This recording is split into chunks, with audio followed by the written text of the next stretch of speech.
하나님의 말씀은 열왕기상 6장 1절에서 6절 말씀입니다.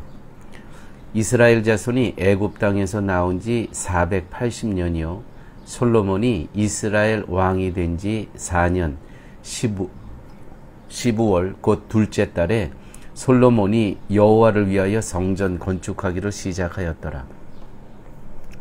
솔로몬 왕이 여호와를 위하여 건축한 성전은 길이가 60규빗이요 너비가 20규빗이요 높이가 30규빗이며 성전의 성소 앞 주랑의 길이는 성전의 너비와 같이 20규빗이요 그 너비는 성전 앞에서부터 10규빗이며 성전을 위하여 창틀 있는 불박이 창문을 내고 또 성전의 벽 곧 성소와 지성소의 벽에 연접하여 돌아가며 다락들을 건축하되 다락마다 돌아가며 골방들을 만들었으니 하층 다락의 너비는 5규빗이요 중층 다락 너비는 6규빗이요 셋째 층 다락의 넓이는 7규빗이라. 아멘. 이제 솔로몬은 성전 건축을 시작하고 있습니다. 시작하는 그 머리말에 이렇게 기록되어 있습니다. 이스라엘 자손이 애굽 땅에서 나온 지 480년이요. 애굽 땅에서 나온 지 480년 만에 이제 성전 건축을 시작하고 솔로몬이 이스라엘 왕이 된 지 4년 됐다라고 기록이 되었습니다. 시편 84편 1절에서 4절 말씀에 이런 말씀이 있습니다. 만군의 여호와여 주의 장막이 어찌 그리 사랑스러운지요 내 영혼이 여호와의 궁정을 사모하여 쇠약하며 내 마음과 육체가 생존하시는 하나님께 부르짖나이다. 나의 왕 나의 하나님 만군의 여호와여 주의 제단에서 참새도 제 집을 얻고 제비도 새끼들 보금자리를 얻었나이다. 주의 집에 거하는 자가 복이 있나이다. 저희가 항상 주를 찬송하리이다. 이 말씀은 주의 제단에서 참새도 제비도 안식처를 얻는다는 뜻이겠죠.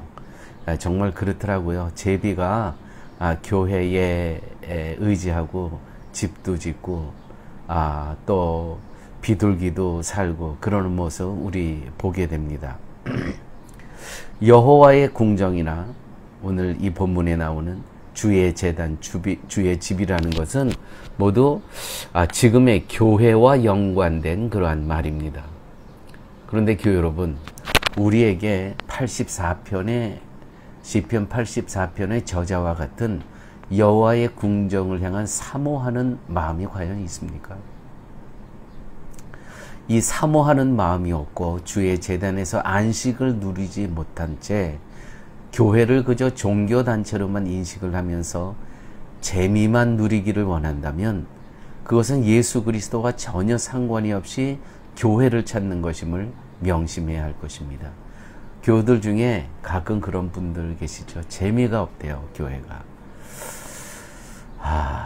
많이 생각하게 하는 그러한 이야기입니다. 교회가 재미가 없다. 예수 그리스도의 십자가의 피 흘림이 변할 수 없는 교회의 본질입니다. 그런데 예수님에 대한 관심이 없기에 다른 것에 관심을 두고 재미에 관심을 두고 그 관심이 충족되지 않기에 불만을 가지게 됩니다. 교회의 변할 수 없는 본질이 예수님의 십자가의 피 흘림이라는 것은 하나님의 진노의 심판에서 피의 은혜로 말미암아 살아난 자들이 곧 교회이기 때문입니다. 그래서 교회는 나를 살리신 그리스도만을 사모하는 마음으로 모이게 되는 것이기에 다른 것에 관심을 두지 않는 것입니다. 교회에 재미가 없다. 오늘 본문이 제가 드린 말씀 속에서 답을 찾으시기 바랍니다. 교회는 나를 우리 공동체를 살리신 그리스도만을 사모하는 마음으로 모이게 되는 곳이고 그 예수 그리스도의 십자가의 은혜에만 관심을 두어야 된다는 것입니다. 오늘 말씀 성전 건축을 시작할 이때가 솔로몬이 그 이스라엘 백성이 홍해를 건넌 지 480년 만이다. 이렇게 기록되어 있죠. 하나님은 다윗 왕 때부터 인간의 손으로 지은 집을 거부하셨습니다. 다윗이 얼마나 갸륵한 생각을 했습니까? 자기는 백향목으로 지은 궁궐에서 살고 있는데 하나님의 임재의 상징은 법궤는, 언약궤는 저 휘장, 천막 같은 저기서 지금 살고 계시다라는 거.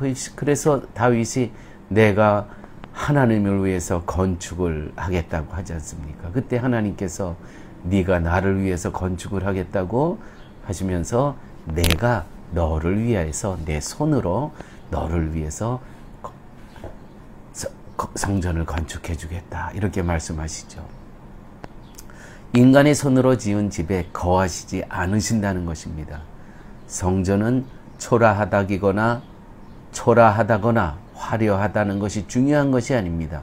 즉 외형이 성전의 본질이 아니다라는 것이죠. 오늘 본문에는 성전의 규모에 대해서 잘 언급되어 있습니다. 또 14절부터는 성전 내부 장식에 대해서 기록되어 있습니다. 규모는 그다지 큰 건물은 아니었다고 해도 예전의 성목보다는 매우 큰 것이었고 내부 역시 백향목과 잣나무, 보석 등으로 장식이 되어 있었습니다. 그러나 솔로몬은 자신이 정성을 들여서 7년간 건축한 성전에 하나님이 계시지 않을 것을 생각하지 못했습니다. 만약 솔로몬이 자신이 지은 성전에 하나님이 계시지 않는다는 것을 생각했다면 과연 7년의 세월을 허비하면서 성전을 지었을까요? 솔로몬은 하나님이 거하시는 하나님의 집은 자신의 손으로 지을 수 없고 그 어떤 인간의 손으로도 지을 수 없는 것임을 몰랐던 것입니다. 여러분, 이런 얘기가 있죠. 붕어빵에는 붕어가 없음에도 불구하고 붕어빵이라고 부르는 것은 그 외형이 붕어를 닮았기 때문이다. 그렇죠? 붕어빵에는 붕어가 없다. 성전도 하나님이 계시지 아니하면 성전이라고 부를 수가 없는 것입니다. 하나님의 교회에 하나님의 임재가 없는 교회가 너무나 많이 있습니다. 교회가 아니죠. 그 외형과는 상관없이 하나님이 거하시는 곳만을 성전이라 부를 수 있는 것입니다. 따라서 지상세계에는 하나님의 집, 하나님의 궁정, 즉 성전은 존재하지 않는 것입니다. 혹시 사랑의 교회는 붕어빵 교회는 아닌지 모르겠습니다. 사랑의 교회에 예수 그리스도의 피 흘림의 은혜에 대한 사모함이 없다면 교회일 수 없다는 것입니다. 기도하십니다. 아버지 하나님, 오늘 말씀을 통해서 교회의 본질이 무엇인지를 깨닫게 하여 주심을 아버지 하나님 감사합니다. 교회 공동체에 예수 그리스도의 십자가의 은혜에 대한 사모함이 없다면 어떻게 교회라고 말할 수 있겠습니까? 아버지 하나님, 저희들 예수 그리스도의 십자가의 은혜에 사모하고 그 은혜 때문에 우리가 이 땅에 살아가는 그러한 귀한 존재임을 기억하면서 늘 교회 공동체의 그리스도의 사랑으로 충만한 교회 공동체를 위해서 우리가 다 쓰임받을 수 있도록 우리 주님 함께하여 주시옵소서. 모든 말씀 예수님 이름으로 기도드렸습니다. 아멘.